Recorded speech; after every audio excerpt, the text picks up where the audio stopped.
अदा के तो शेखात से परवीन शाकिर के अव्वलीन मजमूआ कलाम खुशबू से एक खूबसूरत आज़ाद नज़्म पेश खिदमत है।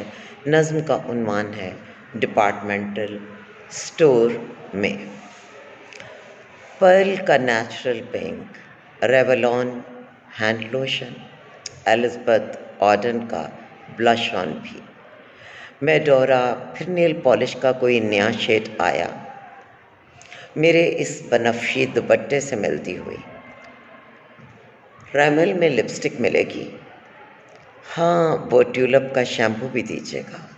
याद आया कुछ रोज़ पहले जो ट्यूज़र लिया था वो बिल्कुल ही बेकार निकला, दूसरा दीजिएगा। ज़रा बिल बना दीजिए। अरे वो जो कोने में एक सेंट रखा हुआ है, दिखाइए ज़रा, इसे टेस्ट करके तो देखो। खुदाया खुदाया, ये खुशबू तो उसकी पसंदीदा खुशबू रही है, सदा से उसके मलबूस से फूटती है।